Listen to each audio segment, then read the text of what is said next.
Let's talk about a couple of the cases you dealt with homicide because I'm going to ask you a question about ultimately how you ended up dealing with some of these stressful situations. But tell me about the Bronx bathtub torture case. I was in seventh homicide. By that time, I'm pretty well versed in homicide investigations. What we got to do, we get a call from the 44th precinct, and they're reporting that they have a victim, a man in the bathtub. So I respond, and as luck would have it, again, there's a lot of abandoned buildings in the Bronx, and it looked like something out of World War II from Berlin. This was a pretty good building because the buildings were built by artisans to last. They weren't built to fall apart like we build stuff today, it falls apart in 2 years. These buildings were built to last. And there were a lot of Jehovah's Witnesses in the building. They kept it clean. Now this man was a working man, and I'll get into it later, but when we get there, he's in the tub, bloody water, and the apartment's been ransacked. So I begin the investigation by, let's talk to people in the building. We find out that prior to our arrival, there were a number of black males carrying furniture and other stuff from the apartment. Because these people, they're decent. They're going to be witnesses. So we begin the investigation, and we don't have much to work with. I could see it was a horrible death. The guy was drowned in his own bloody water. It was terrible. What happens, as we're at the scene, we get a call. We have another homicide. This is seventh homicide. We get homicide calls all the time, but I see this as a major case.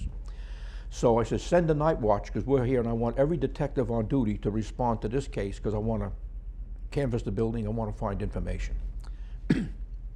Now, later on when we come back, we find out that the other homicide, we didn't know at the time, but when we start comparing notes, we find out that homicide was related to our homicide because they were fighting over who got what.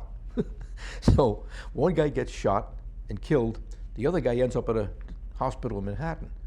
So our guys go over to talk to him. He's not going to talk. I said, oh yeah, well, you're not going to talk, you get charged with homicide. So now he's talking. We have street names.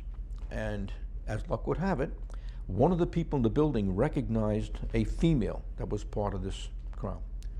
So let's get back how it began. He's a working man in Manhattan. He's a building engineer. And he's a bachelor. And he eats at the local restaurant. So these two gals decide, hey, listen, he's a working man, he's probably got a stash, because in the mentality of these street urchins, anybody who works has got money. So they talk him into going back to his apartment to smoke some dope, this and that. They're setting him up for a push-in robbery. When they get back to the apartment, one girl says, I'm going to go out and buy some pot, and some angel dust. She gives her some money. When she comes back, she unsecures the door. He's very conscious of people breaking in, so he secures the door.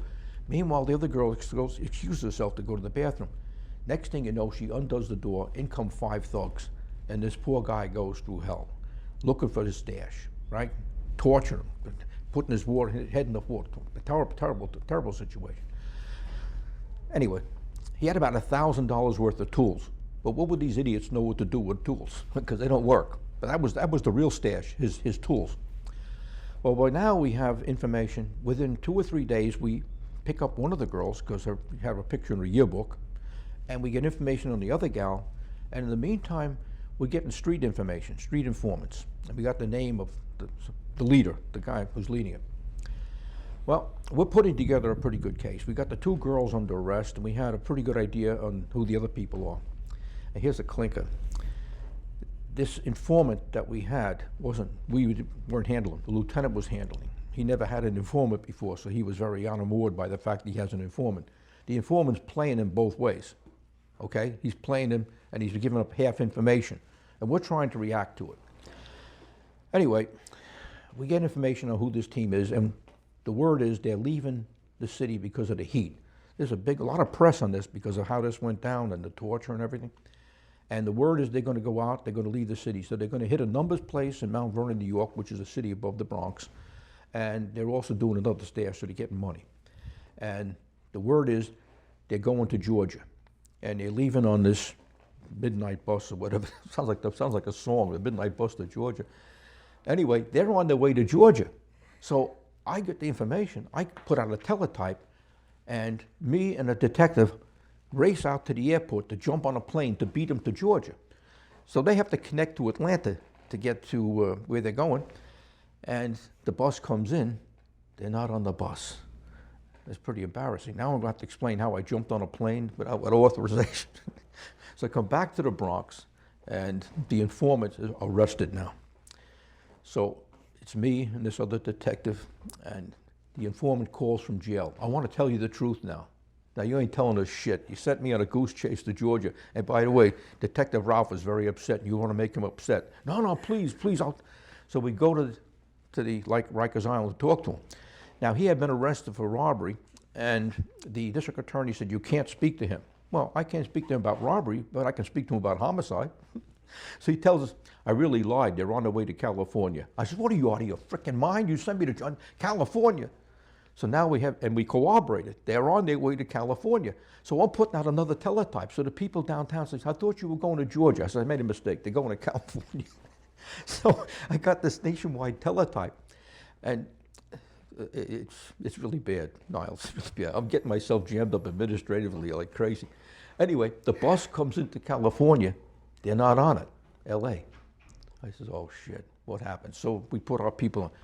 The bus stopped at Indio, California. They got off in Indio, California, and being typical street black kids from the Bronx, they do a stick-up. Well, the problem is there's no blacks in Indio, California. They're all Spanish, so they get picked up. So now we have them, all right, in Indio, California.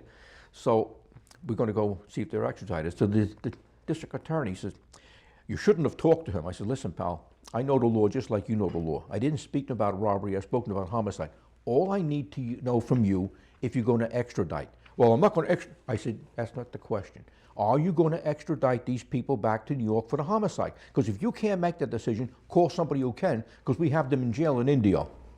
So his boss tells him, you got to extradite. So next thing I know, the lieutenant decides, I'm going to go to California. I said, what do you know about the case? I'm the lieutenant, I'm going. All right, he said, you're the lieutenant. Meanwhile, the captain goes, no, lieutenant, you're not going any place. You're the CO. Gebbett's going with his team. Well, I'm not going to pay overtime. I'll take a chart change. What about your detectives? They'll take a chart change too. What these administrators don't realize is that people are loyal to their boss. I'm a squad sergeant. These are my men. We do things together. If I can't go, they can't go, right? They all waive overtime. So we go out to California and get a lot of publicity. Thank God. There was a newspaper picture of all of us walking the back. That became very important because while we were away, one of our bad guys made a corruption allegation against one of my detectives that he did a drug deal on such and such a date. Oh yeah? Well, here he is in Indio, California. So we beat that. But that was an interesting case. Yeah. I just, it's fascinating, Vernon, because it seems like the more you do your job, the more you're getting in trouble almost. There's always somebody that wants to. Absolutely. Let me give you an analogy. The NYPD, okay, is like a big lake. And under the lake are the detectives, the cops, the detective sergeants. On the lake are lieutenants in a canoe. And on the houseboat are all the captains and the chiefs. And they don't want to be disturbed by the ripples of the water, so the lieutenants are supposed to beat the people down in their canoe. That's the best way to describe it. You're making waves. You're disturbing the houseboat. That's what I was doing.